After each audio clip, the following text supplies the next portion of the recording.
Welcome viewers to our next episode of Gender Diversity in an Altered World, with a focus around breaking barriers and moving forward with the road less taken. So today I have a special guest with me, Aditi Aditi Mutatkar. She's a Commonwealth Games medalist. She's a five times national badminton champion.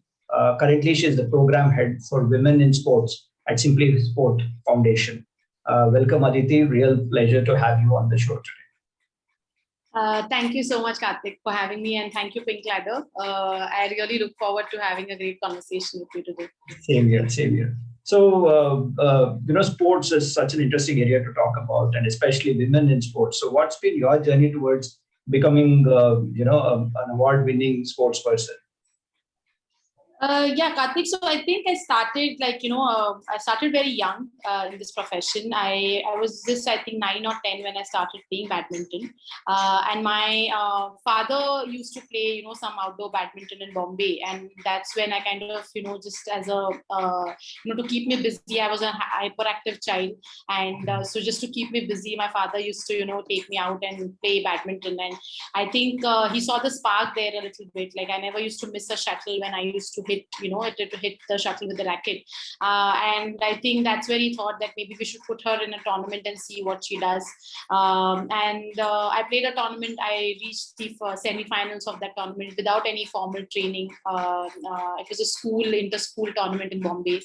And that's where I think everybody saw the spark, and my father put me up into a summer camp in Bombay. And after the summer camp, when I played my first official, professional state level tournament, I won it. And that's when the journey started. I think that's when my coach and my parents kind of saw that there is something out there, that they saw the spark, and I actually enjoyed competition, because you see that, right? I mean, you see that a lot of kids actually may not enjoy the whole pressure situations and competition, but I actually thrived at those. And I think that's where, and also the fact that I started with a winning kind of note. I started my first tournament with a winning note. I think that's where my parents thought that maybe we should pursue it further, and that's when the journey started. Yeah. Interesting. So, you mentioned that you were striking it very good and you were winning tournaments. So, when things go well, obviously you're motivated and you move forward, right? So, but I'm also sure as a sports person, there are also those phases where things don't go your way. And so, did you encounter any such thing early part in your career? And how did you overcome that? What motivated you to pursue your dream further? Yeah, I think, Karthik, with sport, especially as a profession, when you choose that, you encounter failure very often and very quickly. I think, like for example, before I was India's number one at the age of 11 or so in the juniors. I had to, of course, go through my share of failures. I had to go through the pressure of being the number one athlete. And always setbacks, and you kind of have to start encountering them at a very young age. The pressures kind of that you encounter, they start at the age of 11 and 12, and you have to find out how you're going to tackle failure. And I think the way I actually approached failure was to kind of persevere through it. I mean, in the sense that you lose a match, you get up in the morning, you start with the grind all over again. And with sport, quite frankly, you have to kind of do that even if you win. Because when you're the top athlete in the country, everybody is looking forward to kind of beat you or kind of emulate what you're doing, or there is a microscopic vision on you, right? I mean, everybody wants to beat you, and every opponent is an underdog in front of you. So the pressure is so high to kind of perform and be at the top, that you cannot let your guards down any point of the time. I mean, you have to kind of keep at it and keep going with the drill day in and day out. So I think I mean, failure is one part of a sports career, but the other thing that an athlete, or I think most of the athletes go through, is injuries, right? We are faced with sometimes, career-threatening injuries, and I faced my share of it as well. I think I was 17 when I went through my first major operation on my knee. I kind of, broke my ACL and my meniscus, and my doctor told me that I'm not going to be able to play for the next 1 year or so. So that was a major kind of, setback for me, because I was preparing for the World Juniors. I was hoping to win a medal at that tournament, and that's when this happened. And after that, 1 year, when I came back to the sport, I still came back and I became one of the top 2 players in the country. But I could never become number 1, because at that time I was playing with Saina, I think, and and Saina kind of overtook me post that injury, and she kind of crossed over to become number 1. But I think, for athletes, we learn it very quickly that you have to persevere. You have to kind of, keep at it. Failure or success, and I think also the fact that you have to love what you do, because I absolutely was in love with the sport. I absolutely love getting up in the morning and training at 6 o'clock, maintaining my diet, getting up and, really getting so tired in the night that you just come and sleep off on the bed. You can't do anything else. I enjoyed the whole process, I think. So failure didn't hit me as much, because I just enjoyed getting up in the morning and going to training. So yeah, I think love what you do, and also the fact that you have to believe that you're going to, get on through the winning side. I mean, it's a part of the process, and you go through, and success will come. So yeah. Interesting. So you mentioned that you were at one point, you were at the top of your game, and then you had this injury, and then you became the number 2, and Saina overtook. So how did you battle that? I'm sure that would have been something which was very difficult to overcome, both from a personal front, as well as how probably the society would have reacted to that. Yeah. How did you go about that? Yeah, I think that was a very interesting journey, and when actually was a part of it, I didn't realize it, because I was at that time kind of, facing it myself, right? So I kind of was, I actually didn't know how to react to it when it started off, because I think what Saina started doing when she became, the big phenomenon in badminton, was that she actually was starting to perform at the international level. She had started beating the Chinese. And we didn't have a precedent like that in badminton, in the women's game at all, right? I mean, she was the first one to do that. And actually, if you look at it, it was also the fact that not just for badminton, but in sport, Indian sport in general, you didn't have somebody like that, and fortunately or unfortunately, I was the one who was at the second position behind something like that, and I think not just me, but people around me were not able to kind of understand what was happening with me, because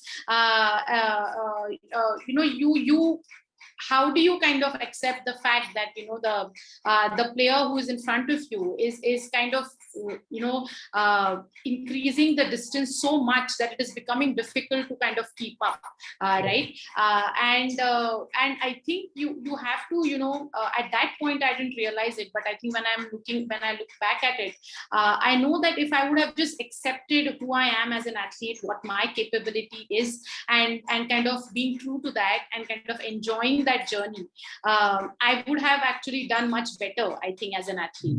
And the kind of society that we live in, we are so mad about success and being at the top, and Jo Jeeta Wohi Sikandar, that's what we kind of live with, right? And that's actually stupid, because majority of us are not going to be at the top. There will be a few of us who will reach there, but most of us will be somewhere around it, and that's fine. And I think that is also as important as being number 1, because how do you be number 1 if there is no number 2 and number 3? And I mean, it's as important, and maybe the media and especially the way media, or the way sport is represented in our country, right? Mm. I mean, we look at only the champions. I mean, we just keep looking at the champions. We don't highlight the stories of athletes who are at the periphery of becoming champions, right? I mean, we don't highlight that as much. And that's why when you look at when a young aspiring athlete looks at this, the pressure is that, if you're not world champion, you're not good enough. You're not good enough. Yeah, and you can't. Not everybody is going to be a Sachin. Not everybody is going to be a Saina. But that doesn't mean you don't play the sport, or that doesn't mean that you don't give your best. So I see that now when I've actually crossed that journey. But when I was a part of that journey, I did fall under that societal kind of look of how they look at number two, and maybe what I'm doing is never going to be good enough. I had all those thoughts, but saying that, I still became national champion in all the categories. I still was the only Indian badminton player to have played a Grand Prix final after Saina, and those are big achievements actually. I mean, if you take Saina out of the equation and look at my journey per se, those were important achievements. But I think I never got my due, because I think it was just, and I had overtaken it. I mean, I'd taken it at such a high level that anything any athlete did was kind of getting compared to hers, and your thing was not ever getting the importance that it should have. So I lived with that, and it was a very interesting experience for me. And I now, as a professional who is not into sport, I think I can actually deal with this whole thing very with this whole, I'm not a part of the race anymore. I mean, I know what I do is important, and I'm happy with that. True. So yeah, it was a very interesting journey. Yeah. But that's so true, because the societal pressure is so much, and not just at the level that you are playing, right? So even if we take just students in a class, there is so much of sometimes unhealthy competition also, saying he's got that half mark more than you, so he's first rank or she's first rank, right? That entire ranking system itself sometimes works against this entire thing. What has been the role of mentors and coaches in your journey? Yeah, I think it's a very important role that they played, like, especially when it comes to sports. If you see a professional athlete's career, we hardly get to go to school and college and go through the normal kind of teacher student kind of a relationship. So you do not have that many mentors as maybe a normal child who goes to a school regularly will have. So there is that space, that vacuum that needs to be filled. And when it comes to athletes, it is the coaches who fill that vacuum for you, right? And they have to play a very like a holistic kind of a role. It's not just about teaching us badminton or teaching us strategies related to badminton, and just the technique and that's, of course, that is something that is very important. But actually it's about how to deal with failure, how to think about life in a holistic way. I mean, the coach is important from the holistic point of view, and not just teaching you the particular skill that you're learning from him. And for me, luckily, at a very young age, I got access to somebody like Prakash Padukone or Vimal Kumar. These were people that I was already training with when I was 10 or 11, because I was in the Prakash Padukone Badminton Academy. So I saw these people, and I got to interact with these people at a very young age, and I know that it made a big impact on me. Like, for example, having Prakash sir as your mentor, it teaches you things, right? I mean, if you become a national champion, you have an All England champion already in front of you. So you know that it's something that you can't just be satisfied with, and he, again, with of course the badminton achievement, when you look at Prakash sir, he's also a very humble person. He's also a very approachable person. So you also learn these things from your coaches, right? That, I mean, yes, there is one personality that you carry through in your profession, but then how are you going to be outside of it? So for me especially, I know for a fact that today that I'm a professional in the social sector, or I did my master's in public affairs. So all of these decisions that I took I think my coaches had a very important part to play in it. Because they were very, very adamant about the fact that I cannot just be a badminton player. I have to think about my journey after that. I have to be cognizant that, I may not be, a Saina Nehwal or PV Sindhu who can maybe, just play and, they will be okay for their lives after that. I have to think about the plan B. So all these things, in spite of just the badminton part, I think just how to kind of be a successful individual. That's where my coaches helped me, and I'm really grateful for that. That's really nice. So there's a new journey that you've taken, right, as a program head with Simply Sport. So what are some challenges that you're battling there, and how you're trying to overcome that? So I think with Simply Sport, when I just started my professional career post my my masters, I did my masters in the US, and I came back to a more professional kind of setting after that. See, what is important here, Karthik, is that you have to understand that I came from a proper athlete background, right? Yeah. And as athletes, you work in a very different ecosystem than when you actually work in a corporate or a social sector kind of a setting. But what I realized actually is that I could draw a lot of my experiences from being an athlete into this world. I didn't know that when I came into it, but now when I've settled down into my role, I think I can actually draw a lot from all of that and use it to kind of be successful at what I do today. And I think so when we talk about challenges per se, there are things like how to kind of now, for example, in Simply Sport, I am actually the only full-time woman employee. I mean, we're a small foundation right now. We have just started off, and I'm the only woman employee, and I have a team of around 3-4 of us who are leading all of the programs right now there. Being the only woman voice in the foundation, it actually it helps the foundation, because I am bringing a very specific, a very important point of view, which maybe my male counterparts actually don't have, right? Like what does a woman go through when she goes onto a playground where there are only men playing and she's the only woman? I mean, what do I go through is the story that only I can tell. And even though my male counterparts in the foundation are very sensitive to that, and I understand that, it's not the same thing. It is something that I bring to the table, which is unique to women, and to know what a woman in sport kind of goes through.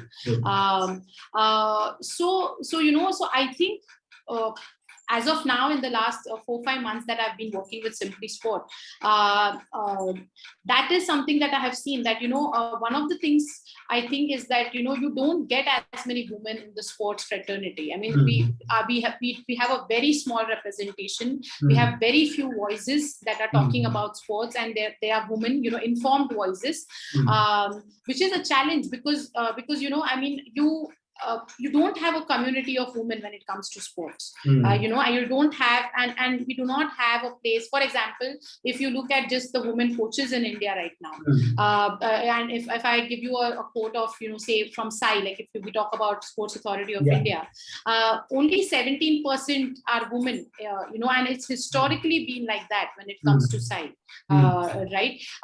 So you do not have that community. You do not have a place where you can say, like for example, if I'm an athlete and I want, I'm in a contract with, say, for example, BCCI. Most of the like even in Pakistan, actually, they have a maternity leave policy. Right, where an athlete can take a maternity leave and get back to the sport after that. We still don't have that in India. Sure.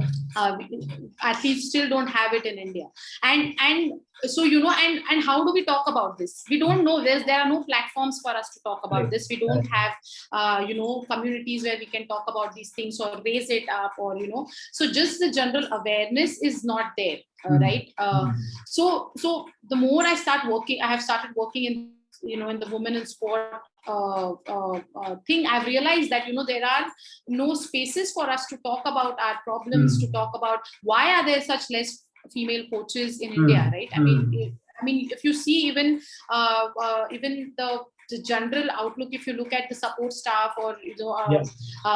who is Saina's coach? Saina's coach is Purela Gopichand, and or even for that example, if I look at my journey as an athlete, I've never had a female coach. I've always had male coaches. So in sport in general, that is one of the major challenges that I face, because we do not have women out there to talk about our problems and to talk about how can we make it better.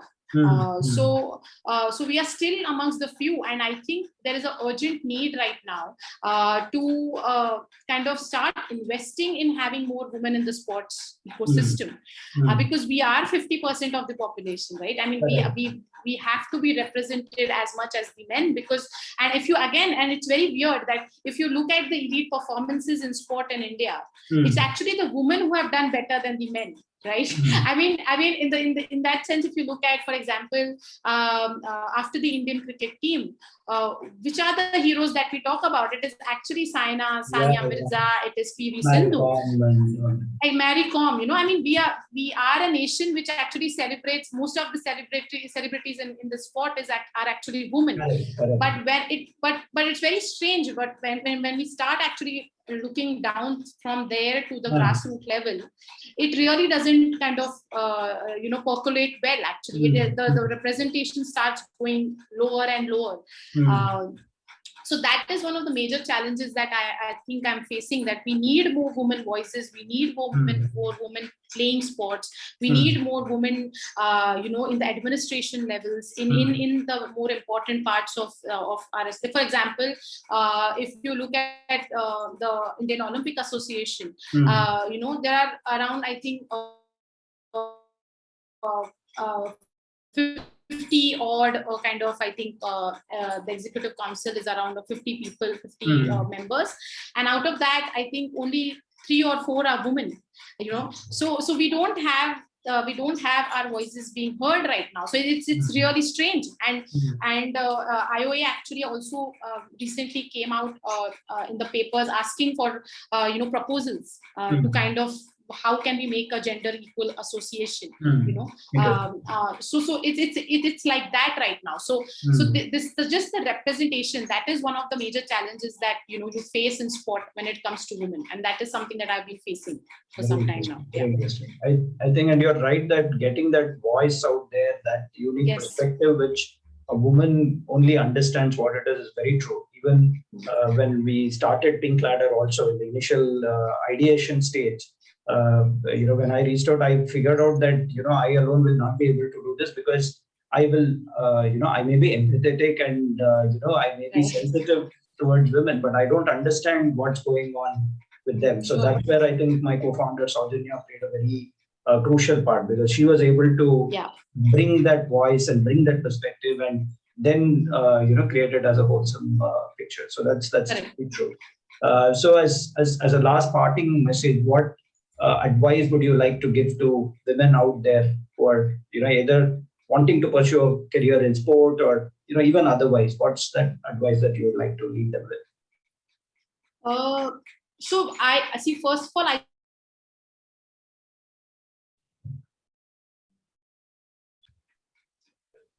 I think I would just say that women have to start looking at sports as a real career, and when I say as a real career, I just don't mean from the point of view of being an athlete, an active athlete, but actually there are some other roles, so many other roles that you can play, right? I mean, there is event manager, there is athlete manager, there is you can get into the technology part of sports, and all of the sports ecosystem right now is really booming. It's actually really growing, because we are very nascent, we're kind of growing in that field.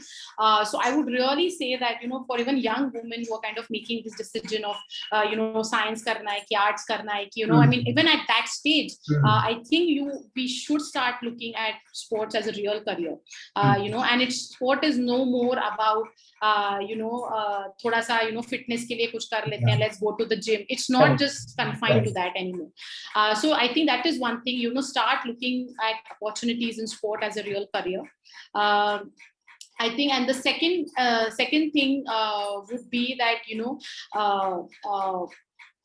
like if you look at even the male coaches, or why are there more male coaches than female coaches? One of the thing is that most of our female coaches don't get into these certification programs. I mean, there is certification available out there, and even if you are an international athlete, it doesn't really transfer into being a good coach. I mean, it doesn't really transfer. You have to update yourself. You have to get into all these certifications, get those certifications done, and then get into the coaching, or any of those formats. Because I think what happens is that's where the ball drops. That's where the male candidates kind of trump over the female ones, because they get into all these certifications, they do these certifications, and women mostly don't have it, I think. Correct. So so I mean, get yourself professionally trained to what you want to do. Don't just kind of expect it to get easy, because it will not. It has to be same for both the genders, right? So so that is another thing that I have kind of observed. And lastly, I would say that just believe in yourself. I think I mean, just believe that this is your path and you're going to succeed in it. And it might, like I said, that for me also right now, I know that I am one of the few people who is kind of working in this ecosystem, but this will change, and this will change only if we believe in it. We have to take steps to kind of actively be part of this ecosystem. It will start slowly, I'm sure, but it will grow. I mean, we will create that space, but and if we don't do it right now, in the next 10 years, girls are going to look back at us and say, what did you do?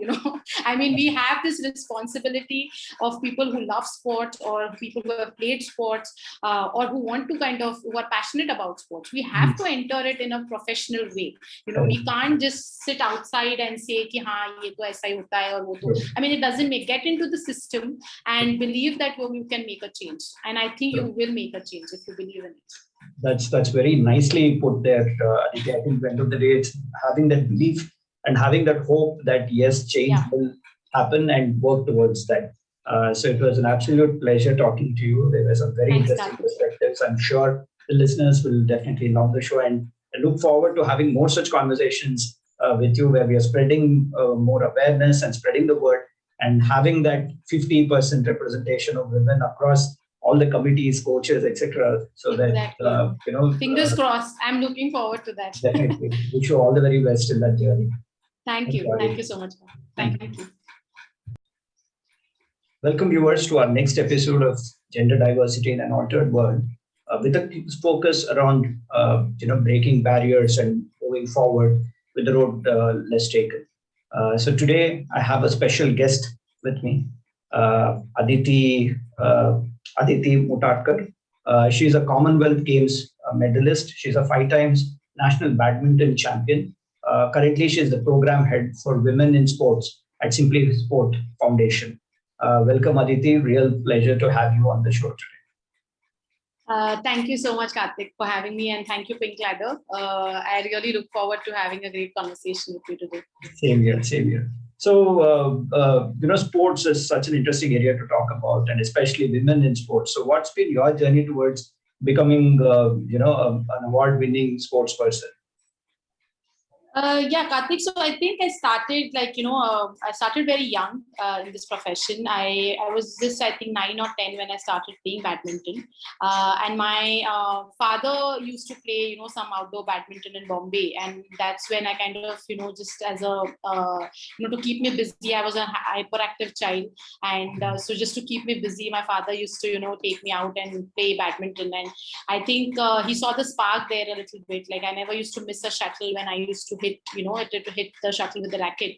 And I think that's where he thought that maybe we should put her in a tournament and see what she does. And I played a tournament. I reached the semi-finals of that tournament without any formal training. It was a inter-school tournament in Bombay. And that's where I think everybody saw the spark, and my father put me up into a summer camp in Bombay. And after the summer camp, when I played my first official, professional state level tournament, I won it.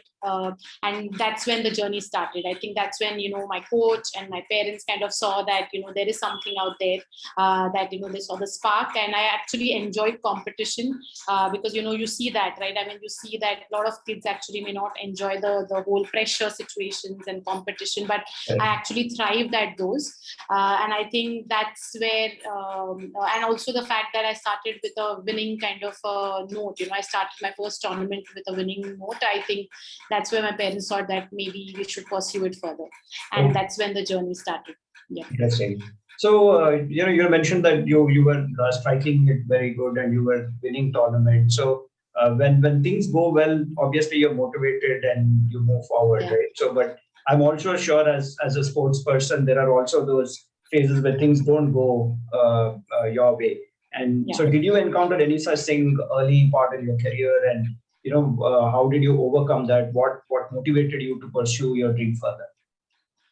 Yeah, I think, Karthik, with sport, especially as a profession, when you choose that, you encounter failure very often and very quickly. I think, like for example, before I was India's number one at the age of 11 or so in the juniors. I had to, of course, go through my share of failures. I had to go through the pressure of being the number one athlete. And always setbacks, and you kind of have to start encountering them at a very young age. The pressures kind of that you encounter, they start at the age of 11 and 12, and you have to find out how you're going to tackle failure. And I think the way I actually approached failure was to kind of persevere through it. I mean, in the sense that you lose a match, you get up in the morning, you start with the grind all over again. And with sport, quite frankly, you have to kind of do that even if you win. Because when you're the top athlete in the country, everybody is looking forward to kind of beat you or kind of emulate what you're doing, or there is a microscopic vision on you, right? I mean, everybody wants to beat you, and every opponent is an underdog in front of you. So the pressure is so high to kind of perform and be at the top, that you cannot let your guards down any point of the time. I mean, you have to kind of keep at it and keep going with the drill day in and day out. So I think I mean, failure is one part of a sports career, but the other thing that I think most of the athletes go through is injuries, right? We are faced with sometimes career-threatening injuries, and I faced my share of it as well. I think I was 17 when I went through my first major operation on my knee. I kind of broke my ACL and my meniscus, and my doctor told me that I'm not going to be able to play for the next 1 year or so. So that was a major kind of setback for me, because I was preparing for the World Juniors. I was hoping to win a medal at that tournament, and that's when this happened. And after that 1 year, when I came back to the sport, I still came back and I became one of the top 2 players in the country. But I could never become number 1, because at that time I was playing with Saina, I think, and and Saina kind of overtook me post that injury, and she kind of crossed over to become number 1. But I think for athletes, we learn it very quickly that you have to persevere. You have to kind of keep at it. Failure or success, and I think also the fact that you have to love what you do, because I absolutely was in love with the sport. I absolutely love getting up in the morning and training at 6 o'clock, maintaining my diet,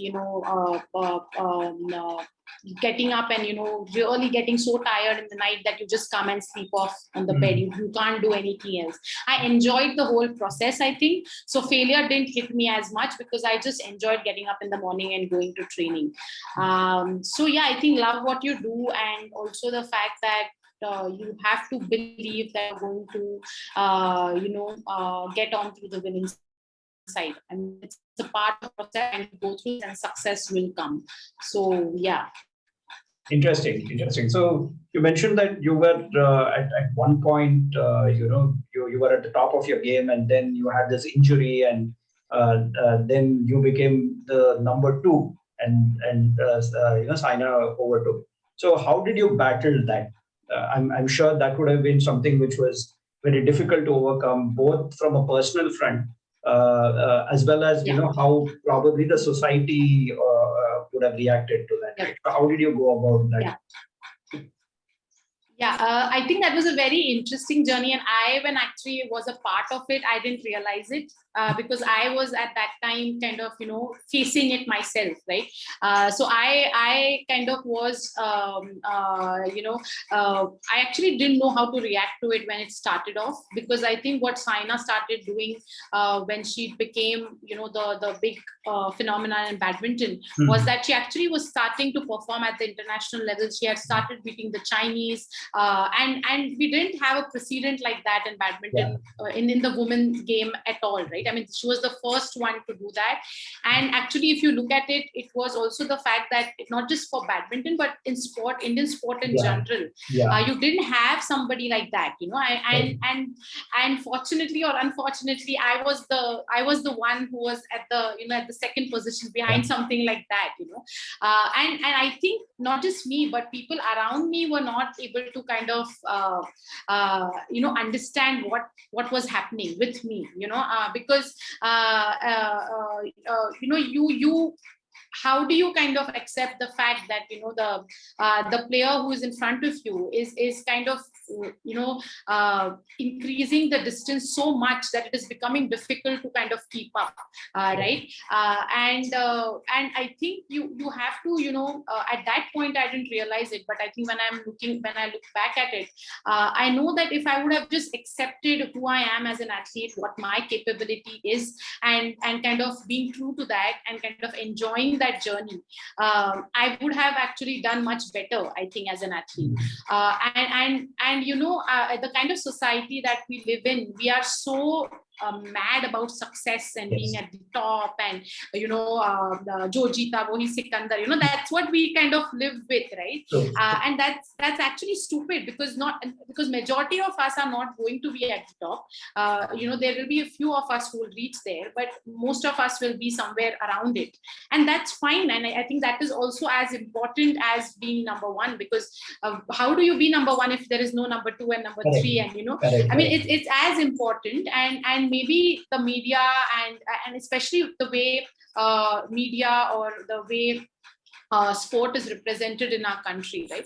I mean, we look at only the champions. I mean, we just keep looking at the champions. We don't highlight the stories of athletes who are at the periphery of becoming champions, right? I mean, we don't highlight that as much. And that's why when you look at when a young aspiring athlete looks at this, the pressure is that if you're not world champion, you're not good enough. You're not good enough. Yeah, and you can't. Not everybody is going to be a Sachin. Not everybody is going to be a Saina. But that doesn't mean you don't play the sport, or that doesn't mean that you don't give your best. So I see that now when I've actually crossed that journey. But when I was a part of that journey, I did fall under that societal kind of look of how they look at number two, and maybe what I'm doing is never going to be good enough. I had all those thoughts, but saying that, I still became national champion in all the categories. I still was the only Indian badminton player to have played a Grand Prix final after Saina, and those are big achievements, actually. I mean, if you take Saina out of the equation and look at my journey per se, those were important achievements. But I think I never got my due, because I think if was just, and I had overtaken it. I mean, I'd taken it at such a high level that anything any athlete did was kind of getting compared to hers, and your thing was not ever getting the importance that it should have. So I lived with that, and it was a very interesting experience for me. And I now, as a professional who is not into sport, I think I can actually deal with this whole thing very with this whole, I'm not a part of the race anymore. I mean, I know what I do is important, and I'm happy with that. True, So true. yeah, it was a very interesting journey. Yeah. But that's so true, because the societal pressure is so much, and not just at the level that you are playing, right? So even if we take just students in a class, Yeah. there is so much of sometimes unhealthy competition also, saying he's got that half mark more than you, so you're Yeah. he's first rank or she's first rank, right? That entire ranking system itself sometimes works against this entire thing. What has been the role of mentors and coaches in your journey? Yeah, I think it's a very important role that they played, and like, especially when it comes to sports, if you see a professional athlete's career, we hardly get to go to school and college and have go through the normal kind of teacher student kind of a relationship. So you do not have that many mentors as maybe a normal child who goes to a school regularly will have. So there is that space, that vacuum that needs to be filled, and when it comes to athletes, it is the coaches who fill that vacuum for you, right? And they have to play a very like a holistic kind of a role. It's not just about teaching us badminton or teaching us strategies related to badminton, and just the technique and that's, of course, that is something that is very important. But actually it's about how to deal with failure, how to think about life in a holistic way. I mean, the coach is important from the holistic point of view, and not just teaching you the particular skill that you're learning from him. And for me, luckily, at a very young age, I got access to somebody like Prakash Padukone or Vimal Kumar. These were people that I was already training with when I was 10 or 11, because I was in the Prakash Padukone Badminton Academy. So I saw these people, and I got to interact with these people at a very young age, and I know that it made a big impact on me. Like, for example, having Prakash sir as your mentor, it teaches you things, right? I mean, if you become a national champion, you have an All England champion already in front of you. So you know that it's something that you can't just be satisfied with, and he, again, with of course the badminton achievement, when you look at Prakash sir, he's also a very humble person.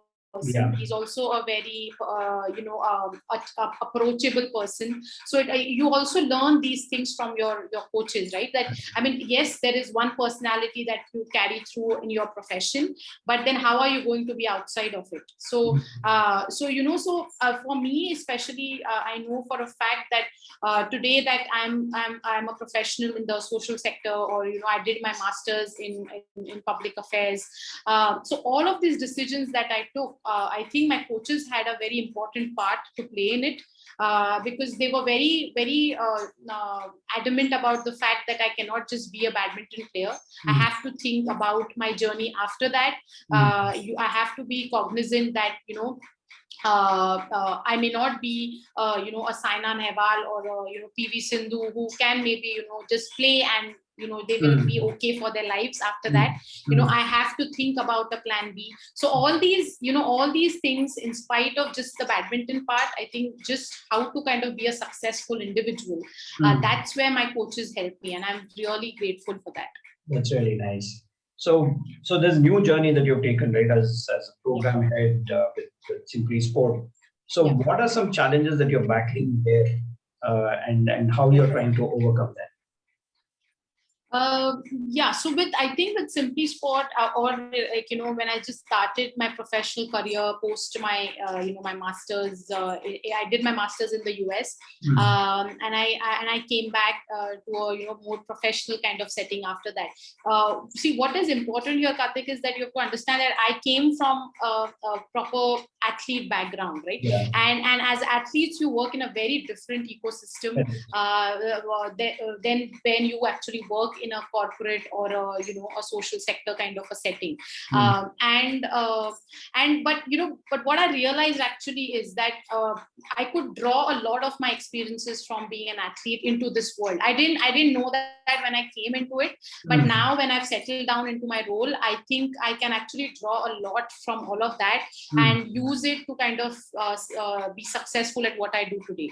And I think so when we talk about challenges per se, there are things like how to kind of now, for example, in Simply Sport, I am actually the only full-time woman employee. I mean, we're a small foundation right now. We have just started off, and I'm the only woman employee, and I have a team of around 3-4 of us who kind of are leading all of the programs right now there. So being the only woman voice in the foundation, it actually it helps the foundation, because I am bringing a very specific, a very important point of view, which maybe my male counterparts actually don't have, right? Like what does a woman go through when she goes onto a playground where there are only men playing and she's the only woman? I mean, what do I go through is the story that only I can tell.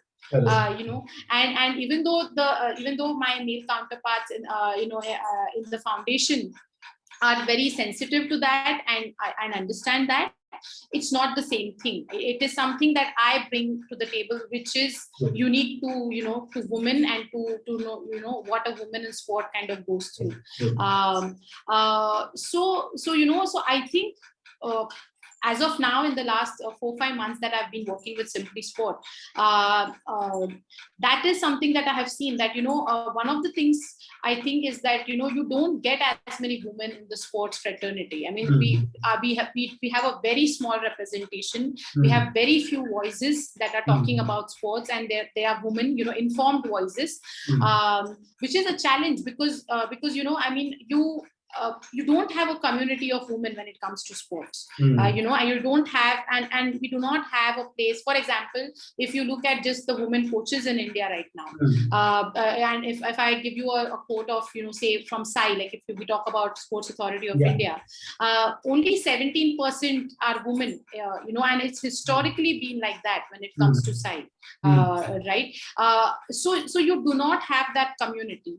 You do not have a place where you can say, like, for example, if I'm an athlete and I want, I'm in a contract with, say, for example, BCCI. Most of the like, even in Pakistan, actually, they have a maternity leave policy. Right, where an athlete can take a maternity leave and get back to the sport after that. We still don't have that in India. Athletes still don't have it in India, and so and how do we talk about this? We don't know. There are no platforms for us to talk about this. We don't have communities where we can talk about these things or raise it up, or so just the general awareness is not there, right? So the more I have started working in in the women in sport thing, I've realized that there are no spaces for us to talk about our problems, to talk about why are there such less female coaches in India, right? I mean, if you see even the general outlook, if you look at the support staff, or who is Saina's coach? Saina's coach is Purela Gopichand, and or even for that example, if I look at my journey as an athlete, I've never had a female coach. I've always had male coaches. So in sport in general, that is one of the major challenges that I face, because we do not have women out there to talk about our problems and to talk about how can we make it better. So we are still amongst the few, and I think there is an urgent need right now to kind of start investing in having more women in the sports ecosystem, because we are 50% of the population, right? I mean, we have to be represented as much as the men, because, and if you again, and it's very weird that if you look at the elite performances in sport in India, it's actually the women who have done better than the men, right? I mean, in that sense, if you look at, for example, after the Indian cricket team, which are the heroes that we talk about? It is actually Sania Mirza, it is PV Sindhu, and Mary Kom. You know, I mean, we are a nation which actually celebrates, most of the celebrities in the sport are actually women. But when it's very strange. But when we start actually looking down from there to the grassroots level, it really doesn't kind of percolate well. Actually, the representation starts going lower and lower. So that is one of the major challenges that I think I'm facing, that we need more women voices, we need more women playing sports, we need more women in the administration levels, in the more important parts of RSP. For example, if you look at the Indian Olympic Association, there are around, I think, 50 odd kind of, I think the executive council is around 50 people, 50 members, and out of that, I think only 3 or 4 are women. So we don't have our voices being heard right now. So it's really strange. And IOA actually also recently came out in the papers asking for proposals to kind of how can we make a gender equal association. So it's like that right now. So this just the representation, that is one of the major challenges that you face in sport when it comes to women, and that is something that I've been facing for some time now. Very interesting. I think, and you're right, that getting that voice out there, that unique perspective which a woman only understands what it is very true. Even when we started Pink Ladder, also in the initial ideation stage, when I reached out, I figured out that I alone will not be able to do this, because I will I may be empathetic and I may be sensitive towards women, but I don't understand what's going on with them. So that's where I think my co-founder Saujanya played a very crucial part, because she was able to bring that voice and bring that perspective, and then create it as a wholesome picture. So that's really true.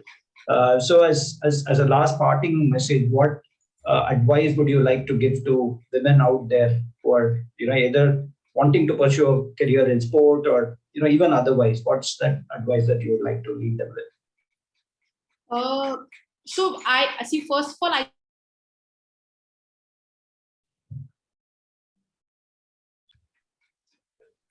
I think I would just say that women have to start looking at sports as a real career, and when I say as a real career, I just don't mean from the point of view of being an athlete, an active athlete, but actually there are some other roles, so many other roles that you can play, right? I mean, there is event manager, there is athlete manager, there is you can get into the technology part of sports, and all of the sports ecosystem right now is really booming. It's actually growing, because we are very nascent, we're kind of growing in that field. So I would really say that for even young women who are kind of making this decision of science karna hai ki arts karna hai ki, I mean, even at that stage, I think we should start looking at sports as a real career, and sport is no more about thoda sa fitness ke liye kuch kar lete hain, let's go to the gym. It's not just confined to that anymore. So I think that is one thing, start looking at opportunities in sport as a real career. I think, and the second thing would be that like if you look at even the male coaches, or why are there more male coaches than female coaches? One of the thing is that most of our female coaches don't get into these certification programs. I mean, there is certification available out there, and even if you are an international athlete, it doesn't really transfer into being a good coach. I mean, it doesn't really transfer. You have to update yourself. You have to get into all these certifications, get those certifications done, and then get into the coaching or any of those formats, because I think what happens is that's where the ball drops. That's where the male candidates kind of trump over the female ones, because they get into all these certifications, they do these certifications, and women mostly don't have it, I think. Correct. So so I mean, get yourself professionally trained to what you want to do. Don't just kind of expect it to get easy, because it will not. It has to be same for both the genders, right? So Correct. So that is another thing that I have kind of observed. And lastly, I would say that just believe in yourself. I think I mean, just believe that this is your path and you're going to succeed in it. And it might, like I said, that for me also right now, I know that I'm one of the few people who is kind of working in this ecosystem, but this will change, and this will change only if we believe in it.